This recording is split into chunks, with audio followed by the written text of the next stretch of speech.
I opened the back door just after 10. The porch light flickered against the fog, casting weird shadows on the gravel. It was one of those nights when the mountains feel too quiet, like the trees are waiting for something. That's when I heard it. A soft, strained cry. Not a dog, not a fox. Something else. Broken. Desperate. I stepped off the porch and walked toward the edge of the property. Just before the brush thickened, under the lowest limb of an old fir tree, I saw it. A lynx cub. At first, I thought it was a cat. But no, the ears gave it away, black-tipped, pointed high, and the eyes, too wild, too alert, too full of pain. It didn't run. It couldn't. It was lying on its side, panting, one paw bent at a strange angle. The fur around its leg was matted with blood. But what hit me hardest was the way it looked at me, not with fear, with hope, like it had nothing left to lose. I froze. My brain screamed all the rational things. It's dangerous. It's wild. Walk away. Call someone. But my body moved on its own. I stepped closer, slowly, spoke low, trying not to shake. "Hey there, little one. You're not supposed to be here, are you?" It blinked. That's all. I crouched down, not too close. The air smelled like wet pine and something coppery, blood, from the house. I heard the door open. Jenny's voice cut through the dark. "Everything okay?" "I need a towel and an emergency kit." A pause, then quieter. "Is it hurt?" "Yeah." "Wild?" "Yeah." A longer pause. "I'll bring it." I didn't touch the cub until she came back. We used a thick towel to gently wrap its body. It didn't resist. It barely moved. Jenny watched me carry it to the shed beside the barn. She didn't say much, just followed with the flashlight. "You're sure about this?" she asked. "No." We laid the cub on the workbench, on top of an old blanket. I checked its wound. Deep but not fresh. Swollen. Infected. God knows how far it had crawled. "It's just a baby," Jenny whispered. "I know. And if the mother's still out there, I know." That night, I barely slept. Every time I closed my eyes, I saw those ears twitching, those eyes locked onto mine. Around 2 a.m., the forest came alive with noise. Not just owls or wind. Louder. Closer. Something was out there. I lay there, heart pounding, waiting for a sound I couldn't name. But nothing came to the door. No scratching. No growling. Just a deep, aching howl of something that had lost what it loved. I sat up and pressed my ear to the window. And I knew the mother was out there, looking for her baby. And I had no idea what morning would bring. The night dragged on like a weight pressing down on my chest. Every sound outside set my nerves on edge. Cracks in the woods, distant cries. I couldn't tell what was wind and what was a warning. Jenny sat in the kitchen with a mug of tea she hadn't touched. She kept glancing at the window. "I don't know if we did the right thing," she finally said. "Neither do I admitted. In the shed, the lynx cub lay still. I checked on her every half hour. Her breathing was shallow, her body hot to the touch. The leg looked worse under light. Swollen, reddened around the puncture wound. Infection was setting in fast. By dawn, I knew I had to do more. I pulled on boots and grabbed the keys. Jenny didn't ask where I was going. She just handed me a thermos and nodded. The road to Mike's house twisted through steep forest slopes. By the time I reached the last stretch, fog was curling over the gravel like smoke. Mike opened the door in flannel pants and a sweatshirt. His hair was a mess. "Someone better be dying," he muttered. "It's a lynx cub," I said. He blinked. "Come again?" "Injured. I found her by the edge of our yard last night. I wrapped the wound, but she's not going to make it without real help." Mike exhaled slowly, rubbing his face. "I'm a vet, not a miracle worker. You know how dangerous this is." "I know. And illegal. I didn't plan it." She came to me. That made him pause. "She didn't run?" "No." "She's still alive?" "Barely." He pulled on a jacket and grabbed his bag. "Let's go." Back at the shed, Mike moved like a different man, focused, all hesitation gone. He crouched beside the cub, unwrapped her carefully, and cursed under his breath. "This is bad," he said. "Really bad." I handed him what supplies I had. He cleaned the wound, flushed it, then reached in with tweezers. What he pulled out made my stomach flip. A sliver of metal, possibly a trap shard. No wonder she crawled to you. This thing must have been in there for days. The cub jerked weakly, then went still again. We worked in silence, side by side. I held her head while he injected antibiotics. Blood stained the towel beneath her, but she didn't cry. Mike finally leaned back. "That's all I can do for now. If she makes it through the day, there's a chance." He glanced at me. "What are you going to do if she doesn't?" I didn't answer. I just looked at her. That afternoon, Sarah came home from school early. She stopped in the doorway of the shed, backpack still on. "Dad, what's that?" "A lynx cub. We found her last night." She stepped closer, wide-eyed. "Is she going to die?" "I don't know." Sarah knelt beside the table. "She's beautiful." She reached out, gently touched the cub's ear. The cub didn't flinch, just watched her. "I want to call her Frost," Sarah said. Jenny stood behind her, arms folded. "You shouldn't get attached," she warned. Sarah looked up, "But she's trying so hard to live." That night, I stood at the window again. The forest beyond was dark, but I could feel eyes out there, watching, waiting. Rumors had already started spreading. At the market that morning, someone mentioned a lynx sighting near the school fence. Another woman claimed her chickens were missing. The fear was spreading faster than the truth. And then, just after midnight, I heard something. Not an animal. Footsteps. Slow. Crunching gravel. I grabbed the flashlight. Slipped out the back. The beam swept across the yard, empty. But near the shed, the door swayed slightly. It hadn't been like that earlier. I stepped closer. My breath clouded in the cold. In the dirt just outside the shed were two sets of prints. One human, and one, unmistakably, feline. The next morning, I woke up before the sun. I hadn't slept much. My mind kept circling the tracks I saw outside the shed, human and feline, side by side. Someone had come, and someone or something had come with them. I dressed in the dark and stepped outside. The air was crisp, and a faint mist still hugged the trees. I walked quietly toward the edge of the property. That's when I saw her, a full-grown lynx, bigger than I'd imagined, standing half-hidden behind a thicket. Her fur was streaked with mud, her golden eyes locked on me. She didn't growl, didn't move, just watched. I froze. We stared at each other for a long moment, the silence between us thick with something I couldn't name. Then, without a sound, she turned and disappeared back into the trees. Back at the house, Jenny was already up. She was feeding the chickens, her face pale. "I saw her," I said. Jenny didn't ask who. She knew. "I don't think she's gone far." "She's a mother," Jenny said quietly, "and you're standing between her and her cub." Frost was awake when I checked the shed. Her ears twitched at the sound of my voice, but she didn't try to get up. She looked better. Still weak but alert. Sarah came in before school. She sat beside Frost, whispering to her like they shared secrets. Later that day, I drove into town to get more supplies. As I walked to the market, I heard the conversations, snippets of worry, fear, suspicion, spotted it near the schoolyard. "My dog hasn't come back since Tuesday. We should call someone before something worse happens."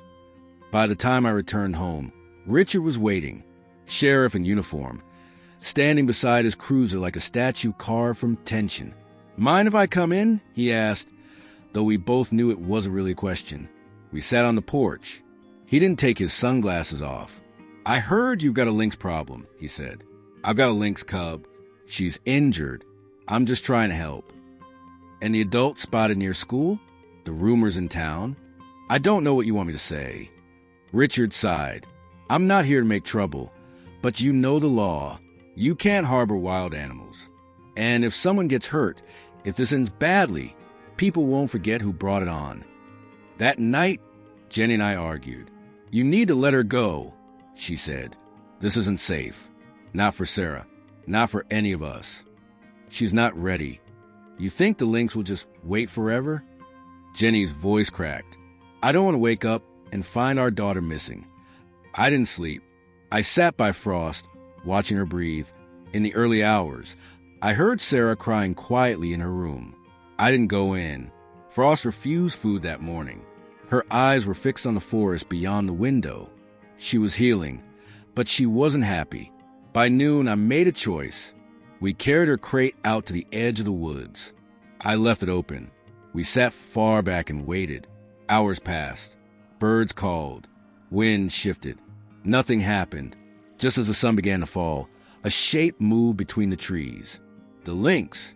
She came slowly, warily. She saw the cub. Frost perked up, lifted her head. But the mother didn't approach. She stopped 20 yards away and sat down. Watching. We waited. Frost waited. Then, as if something passed between them, the lynx turned and vanished again. Frost didn't move.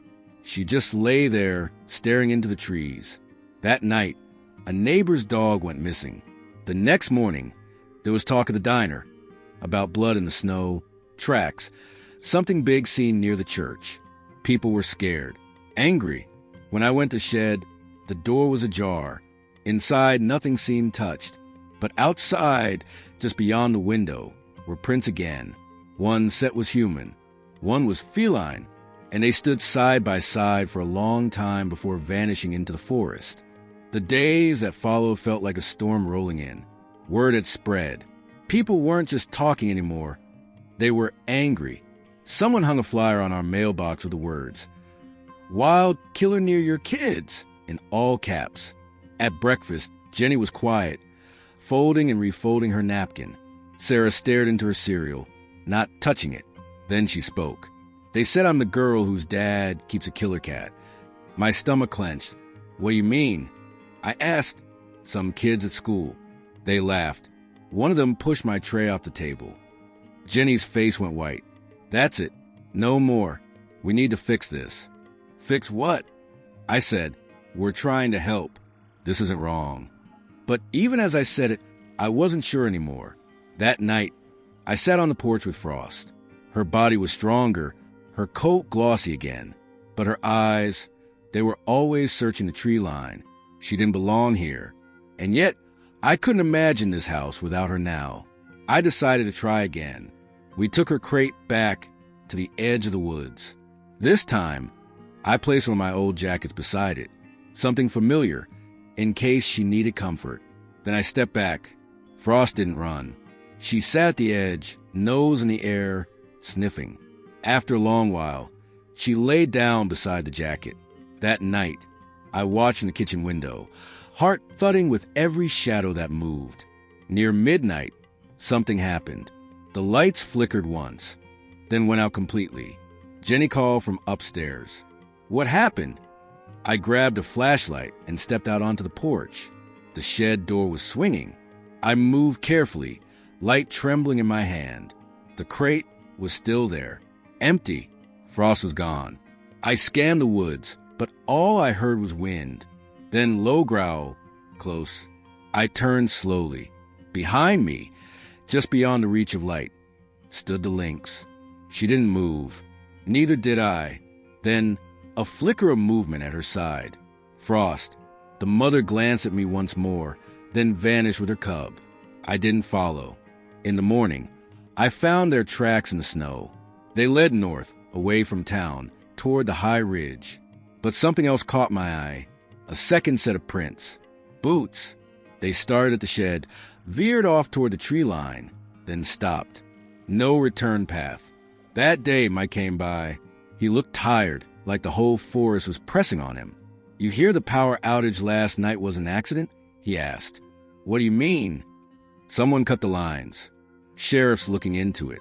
People are scared. If they think you're hiding something, things could get ugly." He paused. "I know you mean well, but sometimes trying to help means standing alone." We sat in silence for a long while. That evening, I walked the trail alone. The forest felt different, emptier, like something had been taken and something had been left behind. I didn't find Frost, but in the soft mud, I saw her prints. Fresh, alive, wild, I knelt, touching the ground where she'd stepped, then turned back toward the house. Not all endings are endings. The mountains were quiet that morning. Cold air bit our cheeks as Sarah and I packed up and started to climb. We hadn't spoken much since Frost disappeared. She left a silence behind that none of us could quite fill. But now, walking side by side up the muddy trail, there was something in her steps, determination maybe, or just a need to know. "Are you sure she went this way?" she asked. "No," I admitted, but it's the only trail with fresh signs. Frost's paw prints had appeared again near the tree line 2 nights ago. I hadn't told Sarah then. I wasn't sure if I wanted her hopes up, but now we were following them. The higher we climbed, the more rugged the forest became. Pines pressed close, and boulders jutted from the earth like broken bones. Halfway up the ridge, we paused to rest. That's when I heard it. A faint cry, high-pitched, not human. We froze. Sarah grabbed my arm. "Was that?" I nodded. We followed the sound, deeper into the brush. It led us to a small clearing, ringed by rocks and moss. And there, barely visible beneath a fallen branch, lay the lynx. Not Frost. Her mother. She was hurt. Deep gash along her flank, eyes glazed but alert. And beside her, curled up tightly, was Frost. She didn't move as we approached, but she saw us. There was a flicker in her expression, a recognition, then a question. I crouched slowly. "Hey there, girl," I whispered. "You okay?" She blinked. Her ears twitched, but she didn't back away. Sarah stepped closer too. "Is she gonna be all right?" "I don't know."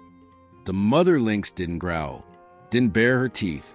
She just looked at me, then at her cub, and I understood. We weren't here to take her back. We were here to see her off. I unzipped my coat, took out the water and gauze I'd packed, just in case. Sarah stayed by Frost, talking softly, telling her stories about home, about the porch and the way she used to chase leaves. I cleaned the wound as best I could. The mother let me. When we were done, we sat in silence. The forest around us was still. Then, without warning, Frost stood. She nuzzled her mother, turned to Sarah, and stepped back into the woods. No sound, no drama, just a choice. We watched them disappear between the trees. Sarah was crying quietly, not sobbing, just tears she didn't stop. I wrapped my arm around her. "We can't save everything," I said. "I know," she whispered, "but at least we tried." Back home, things slowly settled. The rumors faded. People moved on. The sheriff never found who cut the power line. Frost became a story we didn't always talk about, but always carried. Every spring, when the snow melts off the ridge, Sarah and I walk that trail. We don't expect anything, but sometimes, just as the sun dips low, we hear a cry in the distance. Not quite a call, not quite a warning, just a voice. Wild, free, and we listen every time.